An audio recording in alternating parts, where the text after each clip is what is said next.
तब राजा परीक्षित ने कहा, गुरुजी भगवान पक्षपात क्यों करते हैं, भेदभाव क्यों करते हैं?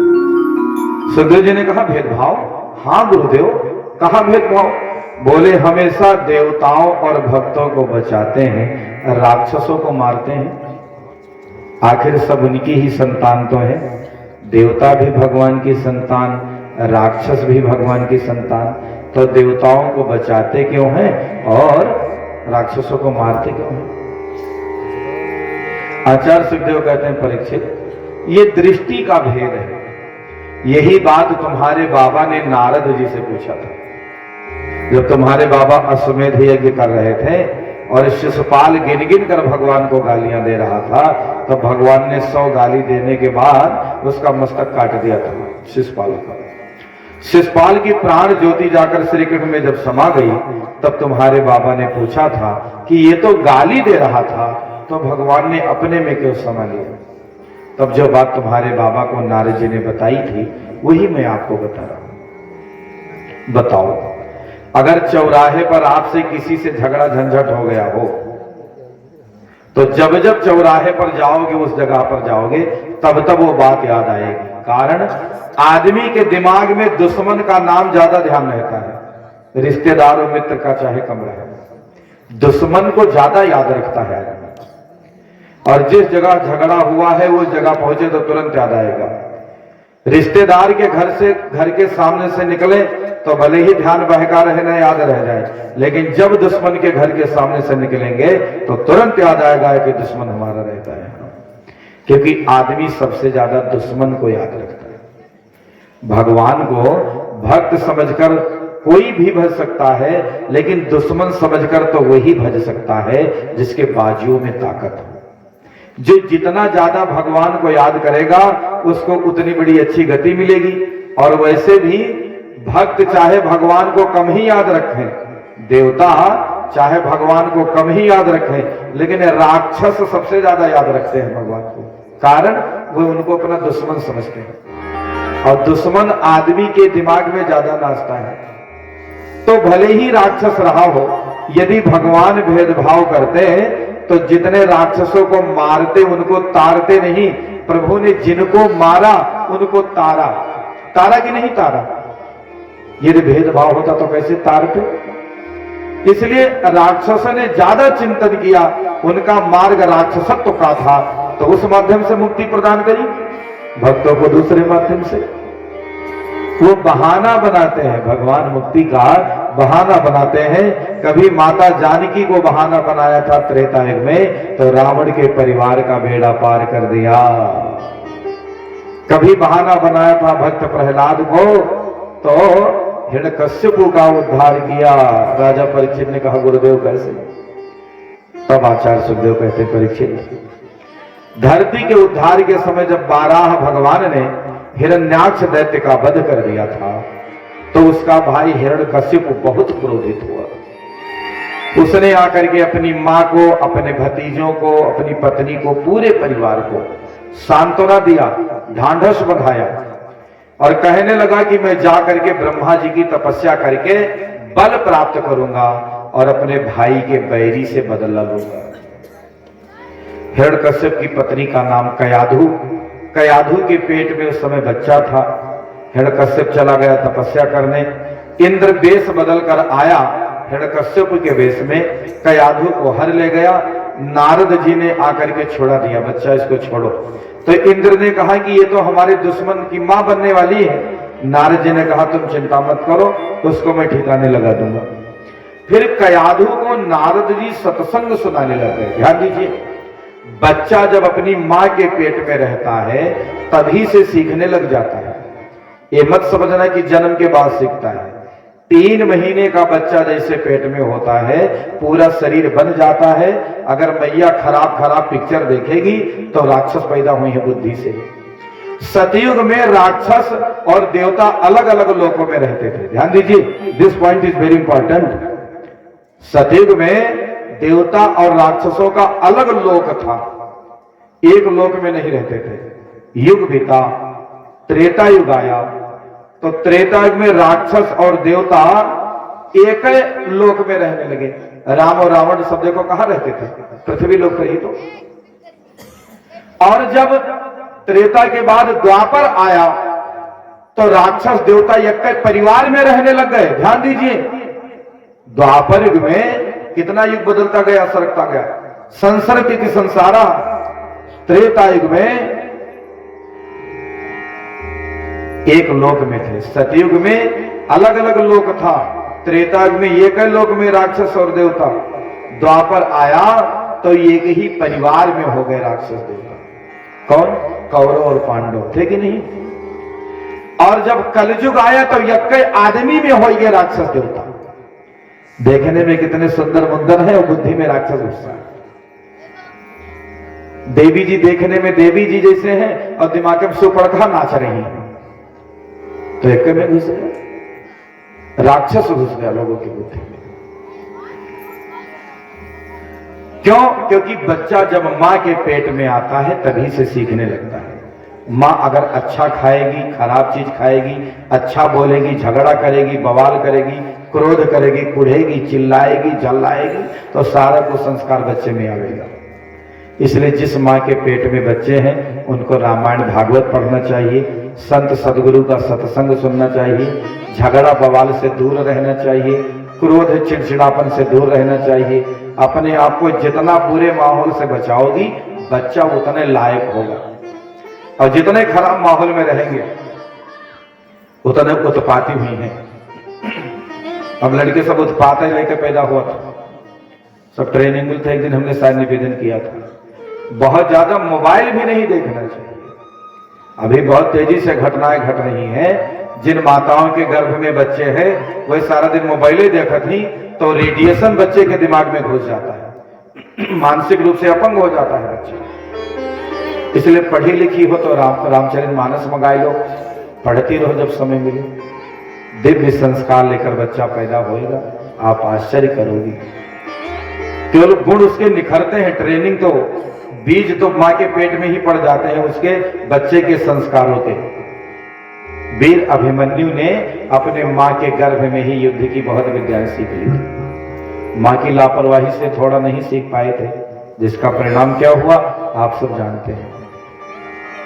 क्योंकि वो बिल्कुल मां से जुड़ा हुआ होता है, सारे संस्कारों का असर पड़ता है। नारद जी ने इंद्र से कहा ये राक्षस का बेटा है, तो क्या हुआ? अभी पैदा नहीं हुआ है, मां के गर्भ में है, मैं इसके अंदर दिव्य संस्कार जगाऊंगा। सत्संग सुनाने लग गए कयाधु को। कयाधु के गर्भ में जो बच्चा था मां के पेट में ही संत हो गया। ध्यान दीजिए, उधर हिरण्यकश्यप ने जाकर के ब्रह्मा जी की तपस्या करी।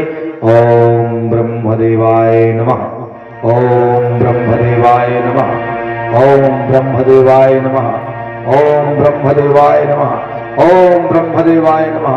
ब्रह्म जी प्रकट हो गए। दैत्यराज आंखें खोलो। आंख खोली, ब्रह्मदेव आप वरदान मांगो। तो हिरण्यकश्यप कहता है हमको अमर कर दो। ब्रह्मा जी कहते हैं ये मृत्यु लोक है, यहां जो पैदा हुआ है उसको मरना पड़ता है, मैं अमर होने का वरदान नहीं दे सकता, कुछ और मांग लो। जो मांगो, अमर होने के अलावा जो मांग लो वो तुमको दे देंगे। बस हिरण्यकश्यप ने कहा अच्छा तो ठीक, बस भरा श्वास, पूरा फेफड़ा फुला लिया, कहा दम ले लो, एक सांस में जतरा दिमाग में आवे आ जतरा मांग लो। गहरी श्वास भरी और कहने लगा बाबा ना मनुष्य से मरूं, ना पशु से मरूं, ना दिन में मरूं, ना रात में मरूं, ना सुबह मरूं, ना शाम मरूं, ना बाहर मरूं, ना भीतर मरूं, ना अस्त्र से मरूं, ना शस्त्र से मरूं, ना आकाश में मरूं, ना पाताल में मरूं, ना जल में मरूं, ना थल में मरूं, साल के 12 महीना में ना मरूं, अब आपके द्वारा बनाए गए किसी प्राणी से न मरूं। ब्रह्मा जी ने कहा जाओ तथास्तु। ब्रह्मक सोचे छोड़ो है, उनका केवल तथास्तु कह देखे, भोगे तो सब आगे भगवान का है। अब हिरण्यकश्यप ने कहा बाकी का रहेगा, अब तो अमर हो गए। आया तो नारद जी ने कयाधु को वापस कर दिया। समय बीता, बच्चा पैदा हुआ और उसका नाम पड़ा प्रहलाद। हिरण्यकश्यप ने लोगों से कहा कि पूजा पाठ कथा भागवत सत्संग यज्ञ कीर्तन सब पाखंड है, बंद करो। उनके वंशज आज भी हैं राक्षस के, वो भी यही सब कहते हैं। ये सब पाखंड है, इसमें कुछ नहीं। तो कीर्तन बंद करो, कथा सत्संग भागवत बंद करो, पूजा करनी है तो हमारी करो, क्योंकि राजा ही भगवान होता है। अपने बेटे को पढ़ने भेज दिया। महाराज प्रहलाद जी पढ़ने गए, जब पढ़कर लौटे, हिरण्यकश्यप ने विद्यालय खुलवाया था, LKG से लेकर के PhD तक, हिरण्यकश्यप दानव विश्वविद्यालय। उसकी कई ब्रांच थी, कई शाखाएं थी। हर माध्यमिक, primary section, junior high, high school, intermediate, post graduate, graduate, बहुत सारी डिग्रियां। क्या राक्षस नहीं पढ़ते हैं? अरे पढ़ेंगे नहीं तो कैसे बाल में खाल निकालेंगे? तो पढ़ के लौटे प्रहलाद। हिरण्यकश्यप ने गोदी में उठाई, क्या पढ़ के आया है हमारा लाला? प्रहलाद ने कहा, पिताजी हमने जो पढ़ा है उसका निष्कर्ष है, आत्म कल्याण चाहने वाले आदमी को नारायण की आराधना करनी चाहिए। बाप क्रोधित हो गया कि लो हमारे दुश्मन का नाम। तुरंत गुरु जी को बुलाया, यहाँ ये बिगाड़ते हो हमारे बच्चे को, कौन सी शिक्षा दे रहे हो? तो गुरु जी ने कहा, महाराज हम तो वही शिक्षा देते हैं जो आप सिलेबस निर्धारित करते हो। आप ही का बनाया हुआ हम पढ़ाते हैं, अपने तरफ से हम कुछ नहीं बनाते हैं। ये पता नहीं कहां से दुर्बुद्धि सीख गया। ध्यान दीजिए, कृपया बातें न करिए भैया। बोलो भागवत महापुराण की जय। जो आपने बनाया है वही मैं पढ़ाता हूं। एक बार शिक्षा विभाग के लोगों ने पाठ्यक्रम का बदलाव किया। मैं इसलिए कह रहा हूं क्योंकि यहां बहुत से पढ़े लिखे लोग बैठे हैं, मैं नाम नहीं लूंगा, नहीं तो लोग कहेंगे राजनीति वाले हैं। नहीं, एक शिक्षा मंत्री के समय में एक ऐसी घटना घटी कि सब पाठ्यक्रम बदला जाना है, नया विषय बनेगा। तो एक अधिकारी ने कहा कि हमारे देश में राष्ट्रीय पक्षी है। विद्यार्थी लोग बताओ कौन पक्षी है राष्ट्रीय? राष्ट्रीय पक्षी का नाम बताओ कोई? हाँ, राष्ट्रीय पक्षी है, राष्ट्रीय पुष्प है, राष्ट्रीय पशु है, तो राष्ट्रीय देव भी होना चाहिए। होना चाहिए कि नहीं? होना चाहिए। तो चर्चा हुई कि राष्ट्रीय देव किसको बनाया जाए। तो लोगों ने कहा कि राष्ट्रीय देव बनने के योग्य केवल एक ही देवता है, उनका नाम है गणपति, गणेश जी, जो विवेक के देवता है। उनको राष्ट्रीय देव घोषित किया जाए। यद्यपि शिक्षा मंत्री हिंदू था, लेकिन वो बौखला गया। उसने कहा इससे देश का माहौल खराब हो जाएगा। अब लोग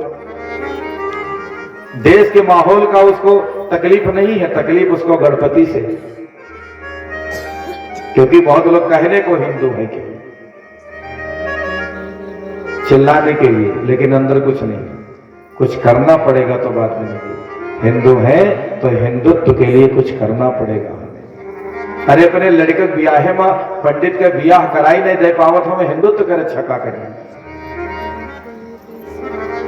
हजारों रुपए लोगों को दारू पिला देंगे, जब लोग नाचेंगे डीजे के आगे तमाम रुपए उड़ जाएंगे, और जो कहूँ 11 से पंडित जी ब्याह कराई मांग ले, कोई महावत घर खेत न लिखी दी तुम्हें। अभी पर 151 दे के आने तो 11 से मांगे लाएगी, कुल गरीबी आएगी। बंधुओं, कहा कि राष्ट्रीय देव गणपति हो, तो उसने कहा नहीं, कहा लिख दिया जाए किताब में। हमारे भाई बहन जो पढ़ते हैं छोटे, काखा गाघा अंगा, तो कहा कि गा से गणेश लिख दी। तो कहे ना, ये तो ना हो कही। ध्यान दीजिए, शिक्षा मंत्री के राय को महत्व दिया जाता है उसमें। उसने कहा गा से गणेश न लिखो। यहां बहुत जो बड़े जन बैठे हैं जानते हैं, जब हम लोग पढ़ते थे तो जब गा का नंबर आता था तो क्या लिखा रहता था? गा से बहुत कुछ होता था, लेकिन इसमें ऐसे लोग भी बैठे हैं जिन्होंने गा से गधा भी पढ़ा होगा, पहली क्लास में था। तो कहा गा से गधा, कहीं हाँ ये ठीक है। ध्यान दो, गा से गधा ठीक है, लेकिन गा से गणेश नहीं ठीक। सोचिए आदमी की क्या मानसिकता रही होगी। आज गुरु शुक्राचार्य के 2 बेटे संड और अमर्क आचार्य है, जो हिरण्यकश्यप के दानव विश्वविद्यालय में, उनको बुलाया, यहां हो। हमारे बेटे को बिगाड़ा है। बोले महाराज जो आप कहे हो वही पढ़ाते हैं, पता नहीं कहां सीख गया। तो कहा फिर से ले जाओ सुधारो। ले गए, पढ़ाने लगे। हॉस्टल भी था। कई महीने बाद जब प्रहलाद लौटे तो पिताजी ने फिर गोद में उठाया, क्या पढ़ा है हमारा लाला? तो प्रहलाद ने कहा पिताजी श्रवणम कीर्तनम विष्णु स्मरणम पाद सेवनम अर्चनम बंधनम दास्यम सख्यम आत्मनिवेदनम।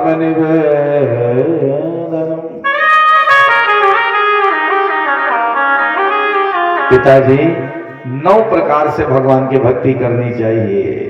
नवधा भक्ति का प्रवचन दे दिया। श्रवण करो, कीर्तन करो, स्मरण करो, पाद सेवन करो, अर्चन बंदन करो और अपने को उनका दास समझो, सखा समझो, आत्मनिवेदित कर दो। जैसे बेटे के मुंह से अपने शत्रु की महिमा का दान सुना, हिरण्यकश्यप ने प्रहलाद को उठाकर जमीन पर धम्म से पटका। अरे दुष्ट दुर्विनीत मदान्मत, इतना समझाने पर तेरे समझ में नहीं आता तो हाथी से कुचलवाया, सांप डसवाया, पहाड़ से ढकलवाया, किरतिया चलवा दिया, दूध में विष मिलाकर पिलाया, भूखा रखा जेल में, होलिका के माध्यम से जलाने का प्रयास किया, लेकिन हर बार प्रभु ने बचा लिया। जाको राखे साइया मार सके ना कोई, बाल न बांका कर सके जो जग मेरी। इसलिए दुनिया के रूठने से बात नहीं बिगड़ती। जब ईश्वर रूठता है तो जीवन रूठ जाता है। और भगवान कब रूठता है? जब हम कुकर्म करते हैं। इसलिए जिंदगी में डरना किसी से मत, पर बुरे काम से बहुत डरना, पाप से बहुत डरना, दुराचार से बहुत डरना। बुरे कामों से डरे रहेंगे तो जीवन संभला रहेगा। फिर भेज दिया प्रहलाद को विद्यालय में। प्रहलाद के जो मित्र थे बचपन के, साथ में पढ़ते थे, वह कहने लगे भैया ये भजन भाव बुढ़ापा में कर लेना, बाप से काहे दुश्मनी करते हो? अभी पिता का कहना मान लो। प्रहलाद ने कहा इसकी क्या गारंटी है कि बुढ़ापा आएगा ही? भजन कर मस्त जवानी में बुढ़ापा किसने देखा है? और देखा है तो जीवनी शक्ति कमजोर हो जाएगी। बोलो भागवत महापुराण की जय। आज का जो विशेष कार्यक्रम है बहन जी तैयारी कराइए, तैयारी हो जाए तो हमको बताना। प्रहलाद ने असुर कुमारों को कहा किसी ने देखा है क्या बुढ़ापा? जैसे हमारे जीवन का एक एक क्रम बीतता है, ठीक उसी प्रकार जैसे आदमी रेल की यात्रा करता है, रेल चली रे भैया रेल चली, इस जीवन की रेल चली, कभी ये आगे कभी ये पीछे घूम रही है गली गली। रेल चली रे भैया रेल चली, इस जीवन की रेल चली। जैसे हम लोग ट्रेन की यात्रा करते हैं ऐसे जीवन चलता है। ट्रेन पर बैठते हैं तो प्लेटफार्म आता है, स्टेशन आता है, जिंदगी में भी स्टेशन आता है। आदमी समझता कहां है? पहला स्टेशन बचपन का लगता सबको प्यारा है, खेल खिलौने खेल रहा है, देखो ये कैसा नजारा है। खेल खिलौने खेल रहा है, गाड़ी आगे निकल चली, रेल चली भैया रेल चली, इस जीवन की रेल चली। दूसरा स्टेशन जो आया कहते उसे जवानी है, प्रिय के संग में रास रचाया, भूल गया वो कहानी है। माँ के गर्भ में जो कॉल किया था बाहर जाकर भजन करूंगा सब भूल गया।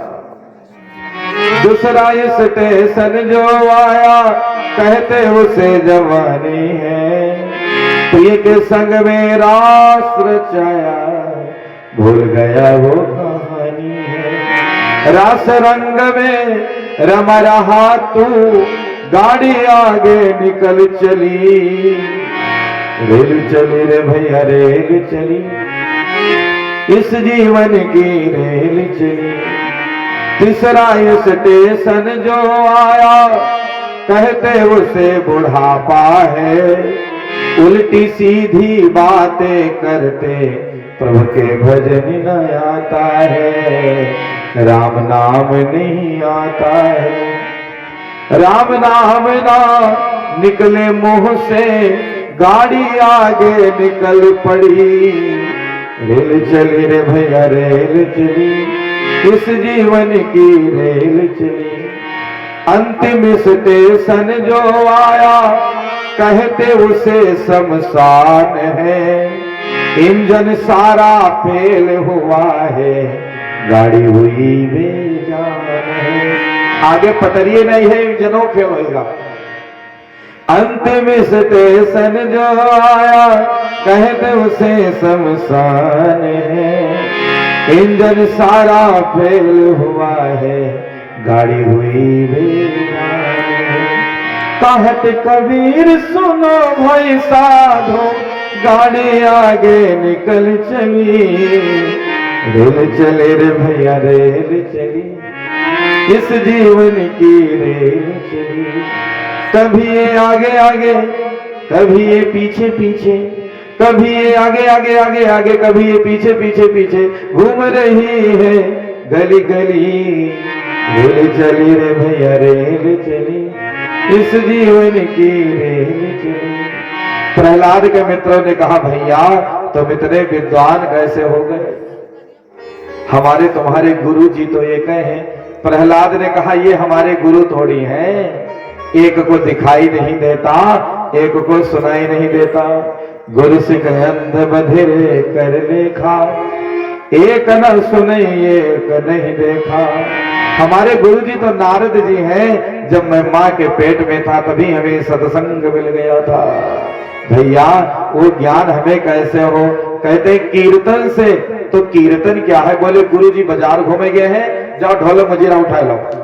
बताइए तो कीर्तन का जो उठाए ला स्कूल में रखा रहा। राक्षस लोग भी तो कीर्तन करते हैं, तो ढोलक मजीरा रखा रहा, उठाए कन बजा जो ताल से ताल। प्रहलाद ने कहा, जो मैं गाऊं तुम सब दोहराओ। आज हिरण्यकश्यप के विद्यालय में ही नारायण नाम संकीर्तन शुरू हो गया। जप ले हरि का नाम, जप ले हरि का नाम, जप ले हरि का नाम, जप ले हरि का नाम। उसके सुमिरन से बन जाते, प्रभु के सुमिरन से बन जाते। बिगड़े सारे काम बंदे, जप ले हरि का नाम बंदे, जप ले हरि का नाम। हरि बोल।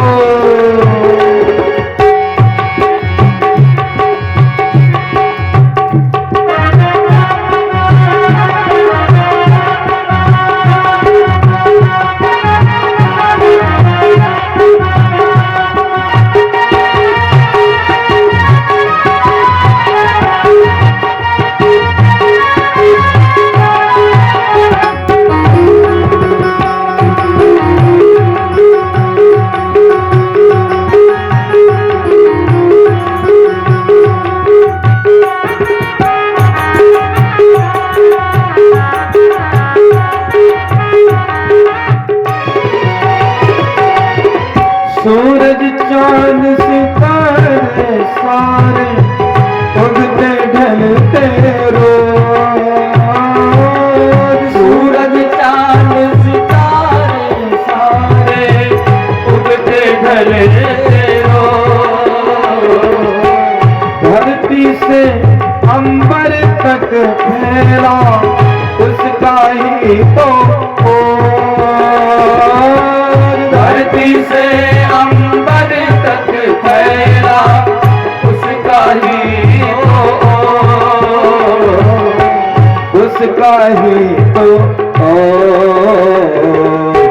पलक उठाते दिन उगता है, पलक उठाते दिन उगता है।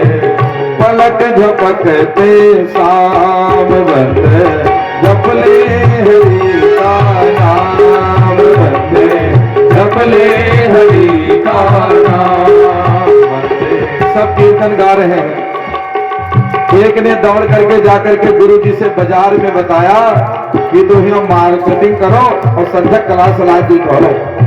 कहा भैया, कहीं तुम्हारे ही विद्यालय में महाराज के दुश्मन के नाम का कीर्तन हो रहा है।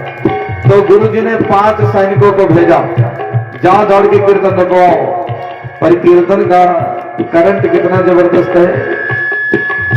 जैसे महाराज 5 सैनिक पहुंचे और प्रहलाद को पकड़ के रोका कि कीर्तन बंद करो, बंद तो दूर, सैनिक अपनी ड्यूटी भूल गए और वह भी उसी सुर लय ताल में कूदने लगे। जपले हरि का नाम बंदे जपले हरि का नाम बंदे जपले हरि का नाम। एक ने जाकर कहा, महाराज 5 जन का भेजे रहा रोके को नहीं नाचा। तब 10 को भेजा, जाओ रोको। 10 सैनिक है, जैसे छुआ भक्ति का रंग ही ऐसा है, मुझे चढ़ गया भगवान रंग, उनको भी चढ़ गया भगवान रंग, चढ़ने लगा, वो भी नाचने लगे। जपले हरि का नाम बंदे जपले हरि का नाम बंदे। तीसरे ने जाकर कहा, महाराज 15 सैनिक नाचने लग गए। तब गुरु जी दौड़े दौड़े आए। एक ने ये कहा पकड़ा, दूसरे ने दूसरा। गुरु जी भी अपनी ड्यूटी भूल गए कि हम राक्षस के स्कूल के मास्टर हैं, पर उन्होंने तो भगवान के नाम का कीर्तन शुरू कर दिया। जपले हरि का नाम बंदे जपले हरि का नाम बंदे। गुरु जी को जैसे छुआ करंट लग गया, ताले बदल गया। गुरु जी और जोर से नाचे कूदे तो सब गाने लगे। हमारी माताएं बहनें गाएंगी विदाउट म्यूजिक, सब लोग बोलिए। जपले हरि का नाम बोलो। हाँ, तो जनी ऐसे मुंह बंद के जैसे हरि प्रसाद के जेठ ससुर है ना, बोलो भाई लोग बोले। जपले हरि का नाम बोलो, भाई लोग बोले। वाह देखो, दूर है लेकिन तेज बोले। अगर भगवान के नाम का कीर्तन गाएंगे तो पाप मुंह से निकल के बाहर भाग जाएगी। पाप भगाना है तो जोर से बोलो। एक जगह हमने कहा कि जोर से कीर्तन गाओ तो पाप भाग जाएगी। एक जनी कहीं, पंडित जी हम जोर से कीर्तन गईबे तो पाप ना भागी मुंह से। तो हम गंतव्य का भागी, कहीं तमाकू भागी। अब मुंह मुँह धरा है तो भागी कहा। तो जेके मुंह में धरा है जीभ से साइड में कही लो, जल शर्म कर लो, और जोर से गावेंगे तो पाप भागी, तमाकू ना भाग पाई। कूदे जपले हरि का नाम बोलो। वहां के बिहारी लाल की जय। जो ज्यादा बुढ़वा है, जिनके हाथ में तकलीफ है, उनको छोड़कर से सब भाई बहन आधे मिनट के लिए दोनों हाथ पर उठा के ताली से सेवा करते हुए जपले हरि का नाम जपले हरि का नाम जपले हरि का नाम। एक ने जाकर हिरण्यकश्यप से कहा, महाराज वहां चलो, नजारा देखो, देख नजारा कैसा होगा। हिरण्यकश्यप दौड़ा आया। आचार्य सुखदेव कहते हैं, परीक्षित हिरण्यकश्यप ने पहुंच करके देखा कि उसके ही विद्यालय में जपले हरि का नाम जपले हरि का नाम जपले हरि का नाम। अगर हिरण्यकश्यप प्रहलाद को पकड़ता तो वो भी नाचने लगता, पकड़ा नहीं, जमीन पर ये घूसा मारा, कीर्तन बंद। और जाकर के कहा, अरे दुष्ट दुर्विनीत मदानमत कुल भेद कराधम, तुझसे तो मैं बाद में निपटूंगा, बोल कहां है तेरे नारायण। प्रहलाद ने कहा, पिताजी ये कैसी बातें करते हो, पहले ये बताओ वो कहां नहीं है। हम में है, तुम में है, कण कण में है। ईसावास विदम सर्वम किंच जगत्याम जगत, वे तो कण कण में है, एवरीथिंग इज ही, सभी उसका पसारा है। खंभे में भी है, देखने वाला होना चाहिए। जैसे खंभे की बात सुनी, कस के ये एक घूसा खंभे में मारा, प्रहलाद की बात को सत्य करने के लिए जैसे हिरण्यकश्यप ने खंभे पर प्रहार किया तो भगवान ने सोचा भक्त की बात रखनी पड़ेगी। गगड़ गड़गड़ानो खंभ फाटो चरचरानो, निगसो नरनाहर के रूप भयानक है, पकड़ कर चलावे दसन जीव लप लपावे, चितवत सरोज मानो अंग जात ठानो। भगवान खंभ फाड़ कर नरसिंह रूप में प्रकट हो गए। बोले नरसिंह भगवान की जय हो। झपट के पकड़ा हिरण्यकश्यप को और अपनी जांघे पर लेटा लिया। कहा दुष्ट अब तुझे मैं मारूंगा। काल के गाल में समाने जा रहा है, लेकिन हिरण्यकश्यप ने कहा आप हमें नहीं मार पाओगे। क्यों? मुझे वरदान है ना मनुष्य से मरूं ना पशु से मरूं। भगवान ने कहा देख मैं मनुष्य हूं कि पशु? तो देखा अरे आप तो ना मनुष्य हो ना पशु हो, आप तो दोनों के काम्बो हो, आप नरसिंह हो, फिर भी नहीं मार पाओगे। क्यों? मुझे वरदान है न सुबह मरूं न शाम मरूं न दिन में मरूं न रात में मरूं। भगवान ने कहा बच्चा तुझको मालूम होना चाहिए कि 24 घंटे में 48 मिनट का समय एक ऐसा होता है जिसकी गिनती न सुबह में है न शाम में है न दिन में है न रात में है। कौन समय? गोधूली। इसलिए लिखा है गोधूली में खाना नहीं चाहिए, सोना नहीं चाहिए, पढ़ना नहीं चाहिए। एक विशेष प्रकार का वायरस उस समय घूमता है वायुमंडल में। जो गोधूली में सोएगा उसके आंखों की ज्योति कमजोर हो जाएगी। जो गोधूली में खाएगा वो पेट का रोगी हो जाएगा। थोड़ी देर रुका करो गोधूली में। और महाराज जो पढ़ेगा उसकी विद्या कमजोर पड़ जाएगी। तो गोधूली में बचाए लोग। पर बाल वृद्ध रोगी को क्षमा है।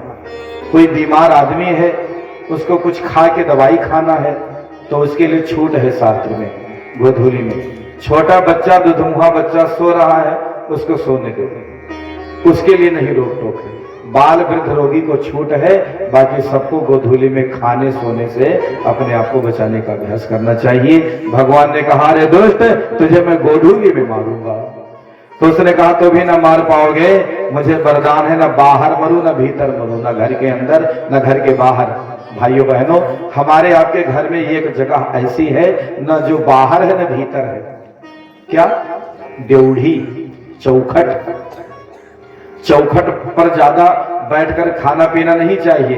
पर बगही गांव तो ठीक है, नहीं तो बहुत गांव हम देखा है देवी जी 4-4 घंटा ड्योढ़ी खड़ी रहा थी पकड़े पर्दा, कह के घरे के आवा कह के घरे के लवा। तो ना घर के बाहर है ना घर के भीतर है, वहां बैठकर भोजन आदि नहीं करना चाहिए। भगवान ने कहा तुझको मैं ड्योढ़ी पर मारूंगा। कहा तो भी नहीं मार पाओगे, वरदान है ना अस्त्र से मरूं ना शस्त्र से। भगवान ने कहा बच्चा तेरे पेट में अपने नाखून से फाड़ूंगा, ना अस्त्र है ना शस्त्र, तो भी नहीं मार पाओगे। ना आकाश में मरूं ना पाताल में मरूं ना जल में मरूं ना थल में। भगवान ने कहा तुझको मैं अपने जांघ पर मारूंगा। कहने लगा तो भी नहीं मार पाओगे, हमें वरदान है साल के 12 महीने के किसी महीने में न मरूं।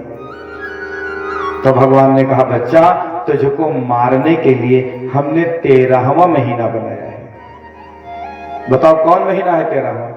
मलमास, पुरुषोत्तम मास। तब तनिक घबराया हिरण्यकश्यप। उसने कहा क्या 13 महीना भी होता है? हमको पहले से नहीं पता था। अगर पता होता तो ब्रह्मा जी से मैं ये भी मौका नहीं छोड़ता। लेकिन तो भी नहीं मार पाओगे, हमें वरदान है कि ब्रह्मा के द्वारा बनाए गए किसी प्राणी से न मरूं। भगवान ने कहा बच्चा ब्रह्मा मुझे नहीं, मैं ब्रह्मा को बनाता हूं। और दोनों हाथ से कस के दबाया, पेट को फाड़कर अंतड़ियां निकाली और गले में धारण कर लिया। चित्कार करने लगे। भगवान का क्रोध त्रिलोकी में व्याप उठा। देवता सब घबरा गए कि यदि प्रभु कुपित हो गए तब तो अनर्थ हो जाएगा। अब ज्यादा क्रोध जगा तो किसी देवता की हिम्मत नहीं पड़ी जाने की कि क्रोध कैसे शांत हो। तो ब्रह्मा जी ने कहा एक ही उपाय है, ज्यादा क्रोध चढ़े तो एक ही उपाय है। बुलाए उनके धर्म पत्नी कुल क्रोध हो चला जाए। दौड़े दौड़े गए वैकुंठ लोग। लक्ष्मी माता चलो आज बढ़ो बहुत ऋषियान है। अब लक्ष्मी मैया आई दौड़ी दौड़ी, दूर से देखा नरसिंह रूप। कहने लगी कि ये रूप तो इनका कभी हमने देखा नहीं, अरे आकस्मिक ये बनकर कैसे आ गए, लेकिन चलो थोड़ा जैसे नजदीक गई ऐसे गुर्राए नरसिंह भगवान की लक्ष्मी जी अपन प्राण बचाए भागी, दोसर सास जाए वैकुंठ में लिए। तो ब्रह्मा जी ने सोचा अब क्या करें, तो प्रहलाद को आगे किया है। प्रहलाद को प्रभु ने अपनी गोदी में उठाया, मस्तक चाटने लगे। प्रहलाद रोते रोते स्तुति करने लगे, प्रभु शांत हो, आपको क्रोध शोभा नहीं देता, आप तो शांताकार हो। शांताकारम भुजग शयनम परमनाभम सुरेशम विश्वाधारम गगन सदृशम मेघवर्णम शुभांगम लक्ष्मीकांतम कमल नयनम योगिभिर्ध्यान गम्यम वंदे विष्णुम भवभयहरम सर्वलोकैकनाथम। प्रहलाद की स्तुति से भगवान प्रसन्न हो गए, क्रोध शांत हो गया। कहने लगे बेटा मांगो, जो तुम्हारा मन कहे मांग लो। प्रहलाद ने कहा प्रभु यदि वरदान देना चाहते हो तो यही वरदान दे दो, मेरे मन में कभी कुछ मांगने की इच्छा ना हो, मांगने की रीति कुछ चल पड़ी है, कृपणता से प्रीति कुछ हो चली है, क्यों नहीं परमार्थ पथ का मान रखते, क्यों नहीं इंसानियत की शान रखते, स्वर्ग भूतल पर रचे कैसे विधाता, नरक में ही सुख मनुज यदि मान बैठे। इसलिए प्रभु यही वरदान दे दो, मैं कभी कुछ मांगू ना। और महाराज एक प्रार्थना है, क्या? वे कहते हैं कि हर बेटे का कर्तव्य है अपने माता पिता की सेवा करे। मैं कितना अभागा बेटा हुआ, जिस बाप की सेवा करनी चाहिए उसके मौत का मैं कारण बना, इसलिए यही वरदान दे दो कि मेरे बाप की दुर्दशा न हो। भगवान ने प्रहलाद के मस्तक को सहलाया, बेटा तुम ऐसी बातें मत करो। प्रहलाद जैसा बेटा जिस कुल खानदान में पैदा हो जाता है उसकी 21 पीढ़ियां तर जाती हैं। भागवत में ऐसा लिखा है 21 पीढ़ी प्रहलाद जैसे बेटे की तर जाती है। 7 पीढ़ी बाप की, 7 पीढ़ी नाना की और 7 पीढ़ी ससुराल की, 7 21 पीढ़ी। प्रहलाद को आश्वस्त किया है भगवान ने, राज्याभिषेक कर दिया और अपने नृसिंह स्वरूप को समेटा, वहां से अंतर ध्यान हो गए।